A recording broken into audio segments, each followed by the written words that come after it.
Jika bajak laut biasanya identik dengan pria, kali ini jangan heran sebab nyatanya ada wanita yang menjadi bajak laut terkenal. Bahkan, dia dijuluki Ratu Bajak Laut. Tanpa diduga, Ratu Bajak Laut adalah seorang wanita Muslim yang kuat dan terkenal sepanjang sejarah. Wanita Muslim tangguh tersebut adalah Sayyidah Al-Hura, lahir pada 1485 Masehi.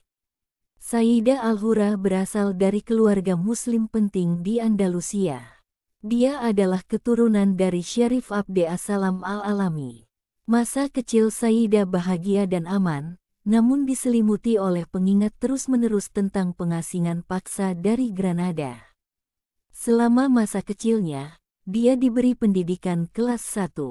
Dia fasih dalam beberapa bahasa termasuk Spanyol, Kastilia, dan Portugis. Cendekiawan Maroko yang terkenal Abdallah Al-Ghazwani adalah salah satu dari banyak gurunya. Pada usia 7 tahun, Sayyidah harus melarikan diri ke Maroko untuk mencari perlindungan. Pasalnya, saat itu ia diusir oleh Ferdinand dan Isabella, yang berhasil menaklukkan Kesultanan Granada di Spanyol. Dia menikah pada usia 16 tahun dengan seorang pria 30 tahun lebih tua darinya, Sidi Al-Mandri II, cucu atau keponakan Ali Al-Mandri yang adalah teman ayahnya dan pendiri kembali dan gubernur kota Tetuan, sendiri seorang pengungsi Mor Andalusia. Dia dan suaminya juga berperang melawan Portugis. Ketika suaminya meninggal pada tahun 1515 Masehi, Sayyidah terpilih menjadi gubernur wilayah Tetuan menggantikan suaminya. Dia kemudian menikah lagi dengan salah satu raja Maroko, Ahmed Al-Watasi.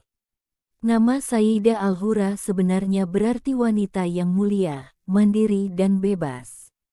Bahkan Sayyidah adalah wanita Muslim terakhir dalam peradaban Islam yang memiliki gelar Al-Hura. Gelar Al-Hura sendiri berarti penguasa tertinggi Islam. Sebagai seorang gubernur perempuan, Sayyidah memiliki kemampuan kepemimpinan yang luar biasa dan mengagumkan. Jadi mengapa Sayyidah Al-Hura disebut sebagai Ratu Bajak Laut Muslim pertama di dunia? Ternyata, ketika berkuasa di Maroko, Sayyidah memiliki keinginan untuk merebut kembali tanah airnya yang dikuasai Spanyol. Dia sedang mencari strategi untuk merebut kembali Andalusia.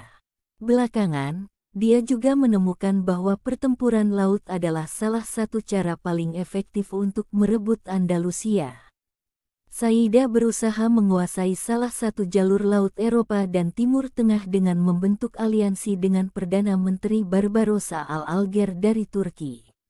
Dalam aliansi, dia setuju bahwa tim Barbarossa akan menguasai Mediterania Timur Laut.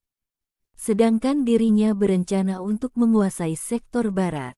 Sejak itu, Sayyidah menjadi Ratu Bajak Laut yang paling ditakuti di abad 16. Dia menakuti Eropa dengan tindakannya dengan memonopoli jalur laut. Sayyidah merampok kapal musuh. Sayyidah bahkan berhasil dalam armada kerajaan Portugis pada tahun 1520.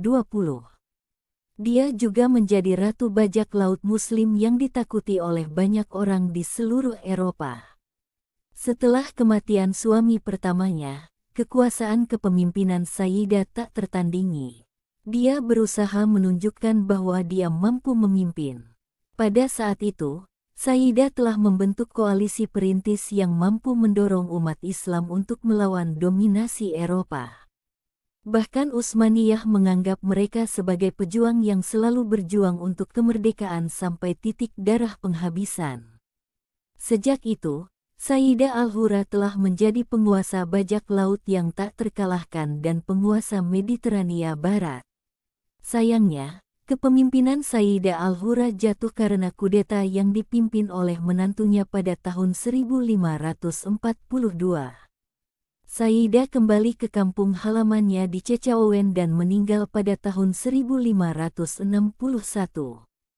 Semoga kisah mengenai Sayyidah Al-Hura ini dapat menginspirasi dan memotivasi sahabat muslimah sebab jenis kelamin bukanlah suatu bentuk keterbatasan dan janganlah mendiskriminasi diri sendiri. Muslimah harus bangkit dan bertakwa kepada Allah secara istiqomah sampai jannah.